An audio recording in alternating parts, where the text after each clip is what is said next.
કોઈ અસામાજિક તત્વોએ અમદાવાદના ખોખરામાં ડોક્ટર બાબા સાહેબ આંબેડકરની પ્રતિમાને ખંડિત કરી પ્રતિમાના ચશ્મા નાકના ભાગને નુકસાન પહોંચાડ્યું, જેના કારણે લોકોની લાગણી દુભાઈ છે।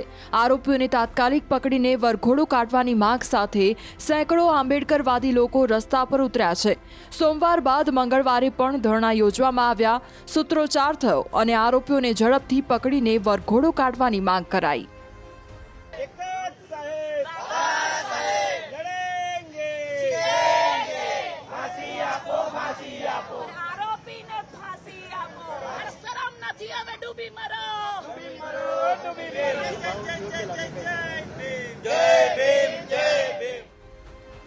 ડોક્ટર બાબા સાહેબની પ્રતિમા તૂટતા મંગળવારે ખોખરા બંધનું એલાન કરવામાં આવ્યું। બંધની મિશ્ર પ્રતિસાદ મળ્યાનો દાવો પણ છે। જ્યાં સુધી આરોપીઓ નહીં પકડાય ત્યાં સુધી આ ધરણા અને આંદોલન ચાલુ રહેશે એવી ચીમકી આગેવાનોએ ઉચ્ચારી છે।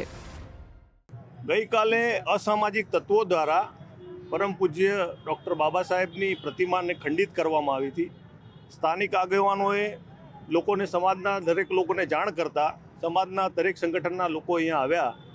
આપ જોઈ રહ્યા છો, બાબા સાહેબનું આગળના ફેસ ઉપર ગંભીર પ્રકારની કોઈપણ વસ્તુથી તોડફોડ કરવામાં આવી છે અને ત્યાર પછી અમે પોલીસ પ્રશાસનને કહ્યું કે ભાઈ 24 કલાકની અંદર તમે આને નહીં પકડો તો અમે રોડ પર બેસીશું અને ઉગ્ર આંદોલનની અમે ચીમકી ઉચ્ચારી હતી।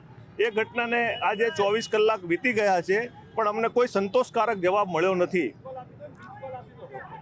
હવે શું આગળમાં બધા સંગઠનો હમણાં ભેગા થઈને સાહેબે બોલાયા છે મળવા, પણ સાહેબને મેં અહીંયા કીધું છે કે જાહેરમાં જે પણ વાત, કોઈ બંધ બારણે કોઈ વાત થશે નહીં। જાહેરમાં જે પણ આપને કહેવું હોય કે અમારી એટલી જ માંગણી છે કે જે આરોપી છે એને તાત્કાલિક પકડવામાં આવે। ગઈકાલે બાબા સાહેબ આંબેડકરની કોઈપણ અજાણ્યા ઈસમે બાબા સાહેબ આંબેડકરના સ્ટેચ્યુને ખંડિત કર્યું છે, આપણે જોઈ શકીએ છીએ। સ્થાનિકો સાથે મોટા પ્રમાણમાં આંબેડકરવાદી વિચારસરણી સાથે જોડાયેલા લોકો ગઈકાલથી એક જ માંગણી કરી રહ્યા છે કે આ જે અધમ કૃત્ય કર્યું છે એવા જે આરોપી છે એ આરોપીની ધરપકડ કરવામાં આવે અને એનો વરઘોડો કાઢવામાં આવે, ત્યારે જ અમે અમારું આંદોલન સમેટીશું।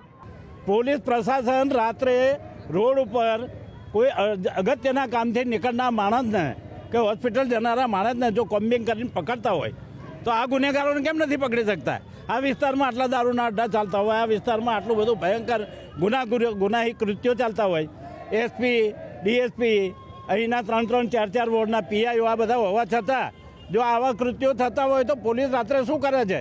અને અમારે તો બહુ ગંભીરતા સાથે કહેવું છે કે આ વિસ્તારના એસસી, એસટીનું ઓબીસી આ ભયંકર અપમાનને કોઈપણ સંજોગોમાં ચલાવી નહીં લે અને ભવિષ્યમાં એટલે તાત્કાલિક જો આની ધરપકડ કરવામાં નહીં આવે અને જો એનો વરઘોડો કાઢવામાં નહીં આવે તો આ વિસ્તારના અને અમરાઈવાડી અને અમદાવાદ શહેરના તમામ દલિતો એક થઈ અને ડૉક્ટર બાબા સાહેબ આંબેડકરના સ્ટેચ્યુથી કૂચ માર્ચ કરશે અને અમદાવાદમાં જે પરિસ્થિતિ ઊભી થાય એની જવાબદારી પ્રશાસન અને સરકારની રહેશે।